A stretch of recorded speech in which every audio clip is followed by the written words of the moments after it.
Hello guys, ఎలా ఉన్నారు? Java code సిరీస్లో రివర్స్ ఆఫ్ ఏ నంబర్ యొక్క లాజిక్ అనేది చూద్దాం. ఈరోజు ఇంప్లిమెంట్ చేద్దాము. సో దానికోసం నేను ఒక నెంబర్ని డిక్లేర్ చేసుకున్నాను. ఇంట్ డేటా టైప్లో నెంబర్ అనేది వేరియబుల్. సో నెంబర్ అనేది వేరియబుల్ తీసుకున్నాను. ఒక నెంబర్ తీసుకున్నాను 1 2 3 అనే నెంబర్. సో దీన్ని రివర్స్ ప్రింట్ చేయాలి అనుకుంటున్నాను. అండ్ ఇంకొక వేరియబుల్ సమ్ అనే వేరియబుల్ని డిక్లేర్ చేసుకున్నాను.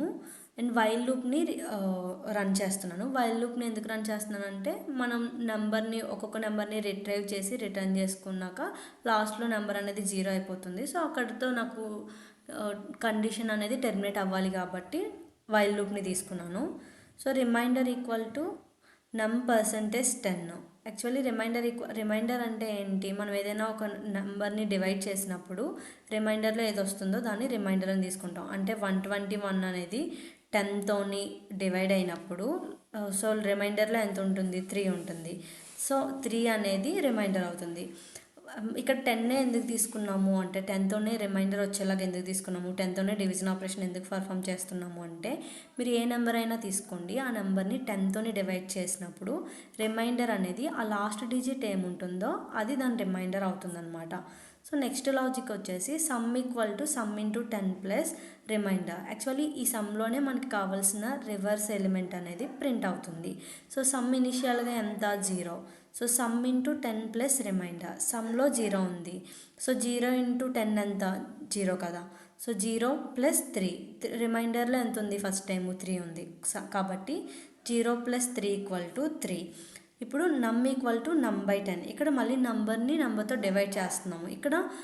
ఇక్కడ డివైడ్ చేసాం కాబట్టి మనం కోషెంట్లో ఉన్న వాల్యూ అనేది తీసుకుంటున్నాం. పర్సంటేజ్ అంటే రిమైండర్ వాల్యూ తీసుకుంటాము, డివిజన్ అంటే కోషెంట్లో ఉన్న వాల్యూ తీసుకుంటాము. అండ్ ఇక్కడ 10తోనే ఎందుకు తీసుకుంటున్నాము అంటే 123ని 10తో డివైడ్ చేసినప్పుడు లాస్ట్ డిజిట్ని వదిలేసి లాస్ట్ డిజిట్ రిమైండర్ అయ్యి 1 2 అనేది కోషెంట్లో ఉంటుందన్నమాట. అంటే మనకు ఒక నెంబర్ మనం తీసుకున్న ఏదైతే ఒక 10 డిజిట్స్ నెంబర్ తీసుకున్నాం అనుకోండి, లాస్ట్ డిజిట్ వదిలేసి మిగతా 9 డిజిట్స్ని కన్సిడర్ చేయాలంటే దాన్ని 10తో డివైడ్ చేయాలి. ఎన్ని డిజిట్స్ నెంబర్ అయినా తీసుకోవచ్చు, బట్ మనకి ఒక నెంబర్ తగ్గించి రావాలి, కోషెంట్ వాల్యూని తీసుకోవాలి అంటే మనం 10తో డివైడ్ చేస్తున్నాము. మనకి ఫర్దర్గా లూప్ అనేది 0 అవ్వాలి కదా, కండిషన్ ఫాల్స్ అయ్యేంత వరకు మనం లూప్ రిపీట్ చేయాలి కదా. అండ్ ఎవ్రీ నెంబర్ని మనం రిట్రీవ్ చేసుకోవాలి కదా, దానికి యూజ్ అవుతుంది అన్నమాట.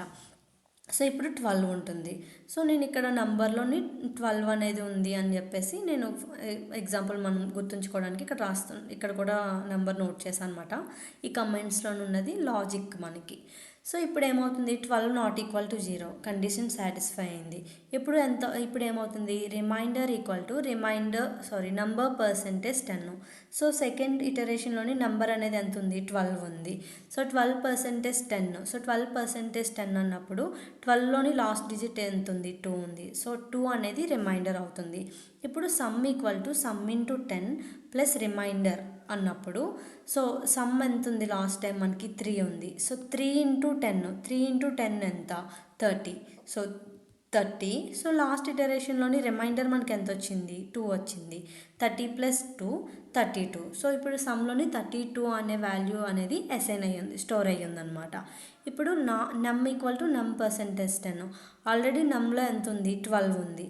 సో 12% 10 అంటే ఏంటి? లాస్ట్ డిజిట్ని వదిలేస్తే 1 అనేది ఉంటుంది. So 1 not equal to 0, condition satisfied. ఇప్పుడు రిమైండర్ ఎంత అవుతుంది?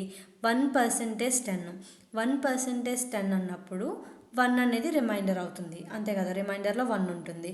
Some equal to sum into 10 plus రిమైండర్లో సో ఇప్పుడు సమ్లో ఎంత ఉంది? లాస్ట్ ఇటరేషన్లోని 32 అనేది సమ్ము. సో 32 ఇంటూ 10 అంటే ఎంత? 320 ప్లస్ రిమైండర్లో లాస్ట్ టైం ఏది స్టోర్ అయ్యింది? 1. 320 ప్లస్ 1 ఈక్వల్ టు 321. ఇప్పుడు లాస్ట్గా ఇక్కడతో అయిపోలేదు కదా. యాక్చువల్లీ ఇక్కడతో మనకి కావాల్సిన నెంబర్ 320 అనేది 321 అనేది రిమైండర్గా 321 అనేది రివర్స్ ఆఫ్ ఏ నెంబర్ వచ్చేసింది, కానీ మనకి ఇంకా లూప్ టెర్మినేట్ అవ్వలేదు కదా. ఇప్పుడు చూద్దాం. Number equal to num%10. So 1% 10 అన్నప్పుడు కోషెంట్ అనేది 0 అవుతుంది. సో నెంబర్ 0 అయినప్పుడు 0 not equal to 0, condition fail అవుతుంది కదా. సో లూప్ అనేది టెర్మినేట్ అవుతుంది.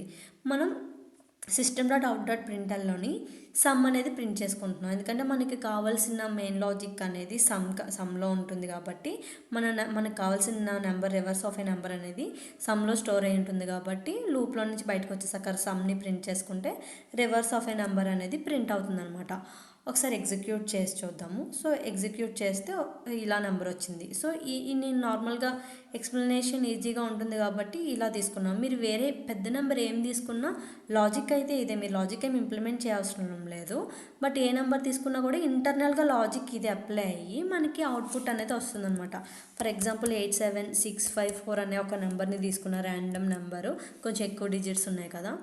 దీన్ని నేను ప్రింట్ చేసినప్పుడు ఏమొచ్చింది 45678. సో రివర్స్ ఆర్డర్లో వచ్చింది. ఇక్కడ కూడా వర్కౌట్ అయ్యే లాజిక్ ఇలానే, ఫస్ట్ ఇచ్చిన నెంబర్ని రిమైండర్ తీసుకుంటుంది. సో లాస్ట్ డిజిట్ వస్తుంది.